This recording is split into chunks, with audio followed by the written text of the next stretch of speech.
Alright, ladies and gentlemen, let's talk about WWE's acquisition of Lucha Libre AAA Worldwide.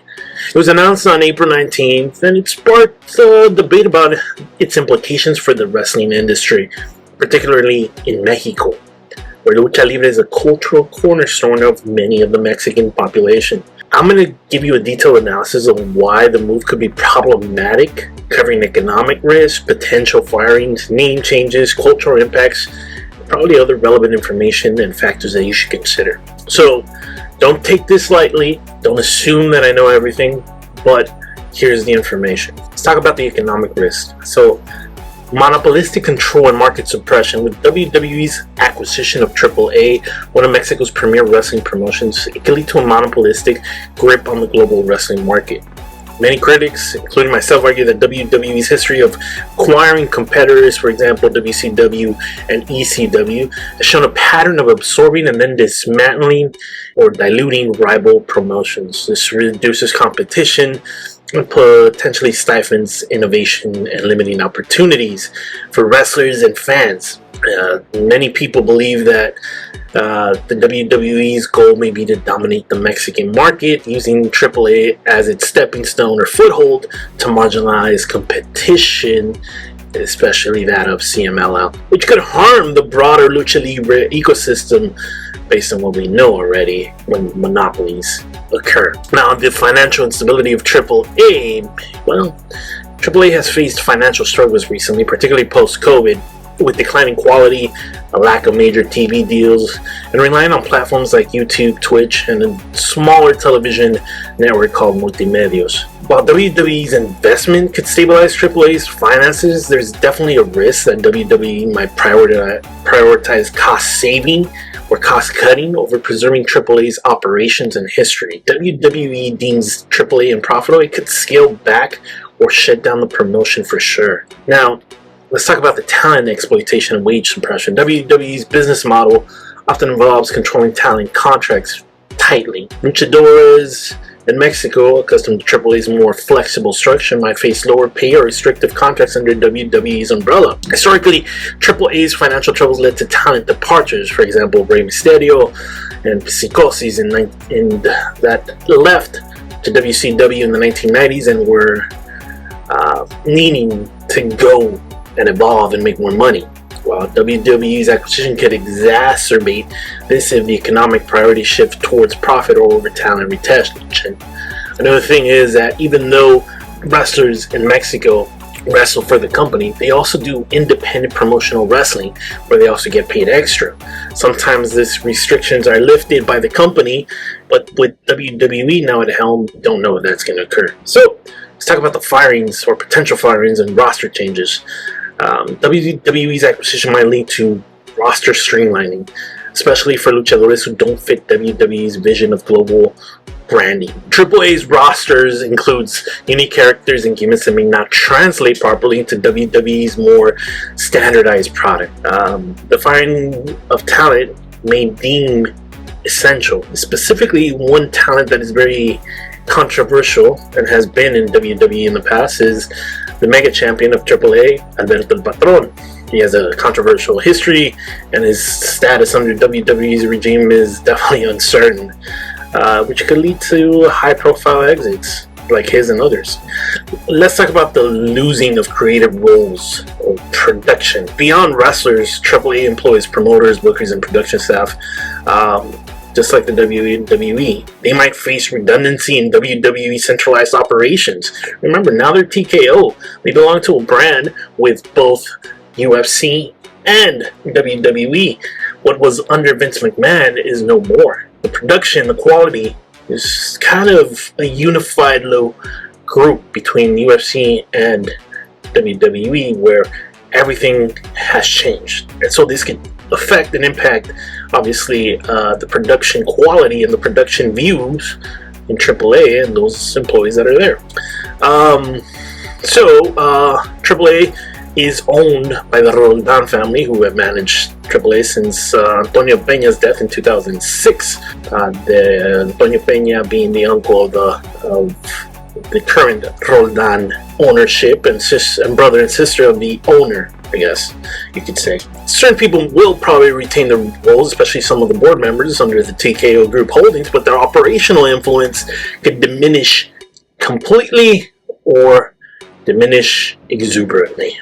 This will definitely lead to some layoffs among some of the trusted staff. The other issue that we have with this new combination is the partnerships that it will impact. AAA has partnerships with promotions like Total Nonstop Action or TNA, but now they're mixed with the WWE, so both companies are mixed, so they work together. They'll probably work properly. But then there's companies like MLW, Major League Wrestling, and All Elite Wrestling, who've worked before with them, will probably not have that opportunity to work with them anymore.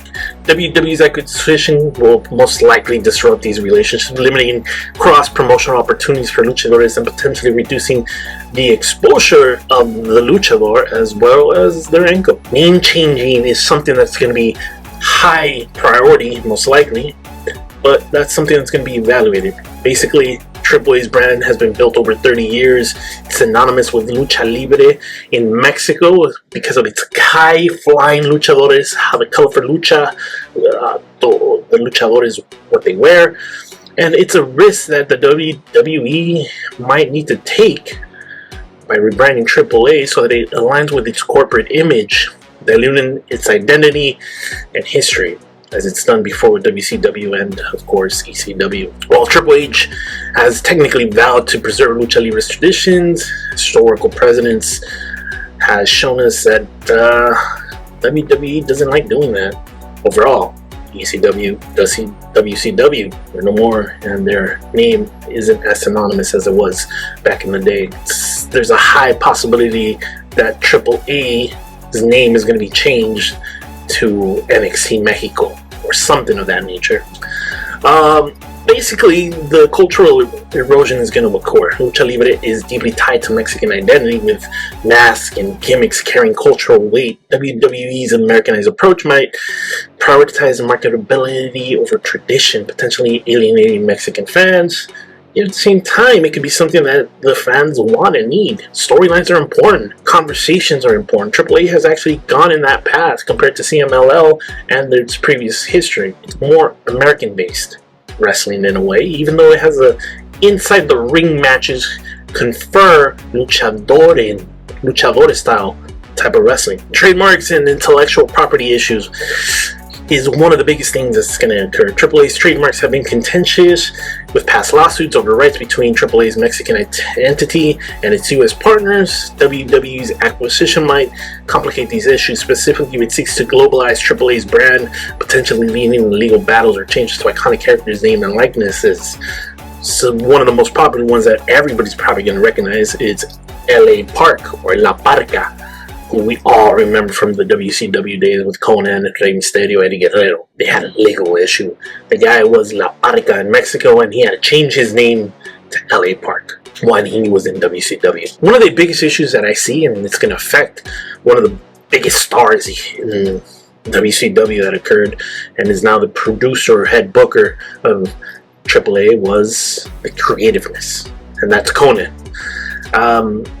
See, AAA was founded by Antonio Peña to break away from CMLL's constraints, emphasizing outlandish gimmicks and extreme match styles. WWE's more formulaic storytelling could suppress this creativity, as warned by Conan in 2013 when he advised against selling AAA to WWE, fearing they would change it if displeased by what the product was showing and by what the commercial advertisers were telling the company and the bookers. So this has already tried to happen many years ago. It was blocked by the previous owner, but now with the new ownership and lower ratings and possibly lower interest in AAA, this acquisition will change many things, especially Conan's job. We don't know if he's going to stay. There's a lot of authenticity that is not there in Lucha Libre and will probably not be there with WWE's globalized acquisition and showmanship. The centric model might prioritize spectacle over authenticity, potentially turning AAA into a WWE light version of the product. This could alienate hardcore lucha fans who value AAA's gritty local flavor. The the weakness of the Lucha Libre's ecosystem, AAA and CML have long been Mexico's top promotions, creating the competitive balance that fosters talent development and fan engagement. WWE's control of AAA can destabilize this, especially if it uses AAA to undermine CMLL. If AAA fails under WWE and no viable replacement emerges, Lucha Libre could lose its prominence, for sure. Now, there's some barriers to independent wrestlers. AAA has been a platform for independent luchadores to gain exposure, and yet now that WWE's acquisition is going through, it might limit these opportunities as it typically favors contracted talent. This could stifle the next generation of luchadores, reducing the diversity of styles and stories in wrestling. There's a possibility of a global strategy misalignment. What does this mean? Basically, WWE's focus on global expansion, as known by both Triple H and Nick Khan, might prioritize markets like the US and Asia over Mexico. And AAA could become a feeder system for another NXT company outside of Mexico. With top talents like El Hijo del Vikingo moving to the WWE's main roster, it will definitely drain AAA's star power and reduce its appeal in Mexico. AAA's broadcasts are accessible to Mexican audiences in different various types of formats on YouTube and certain local channels. It's not on the top networks like Televisa or TV Azteca, but WWE shifts to platforms like Netflix and Peacock might have AAA events less accessible to the Mexican fans. And again, we don't know. Netflix is the key point at which TKO, the WWE, and UFC have decided to go global. What does that mean? Basically, we need to hit all the markets so that WWE can be bigger, can be seen everywhere, and so Netflix will be seen everywhere. That's why they're paying billions of dollars for the product. Now, WWE's acquisition comes amid scrutiny of its business practices, including talent layoffs during the pandemic, despite claiming financial stability afterwards. There's a lot of mishandling AAA could amplify negative perceptions, specifically if it's seen as exploiting Mexican culture for profit. And trust me, it'll come up. Conversations like this will come up if there is a lot of changes that will be behind the scenes in AAA. So there's a lot of uncertainty in future events. While WWE announced a Worlds Collide event on June 7th, 2025, featuring NXT AAA talent, the long-term plan for AAA's events like Triple Mania is definitely unclear. By the way, Triple Mania is the WrestleMania of AAA. If WWE prioritizes its own premium live events over AAA signature shows, well, AAA might lose a lot of prominence in the Mexican culture. WWE's Chief Content Officer, Mr. Paul Triple H Levesque, has emphasized a commitment to preserving and growing Lucha Libre, citing its cultural importance and comparing AAA's potential to NXT's growth.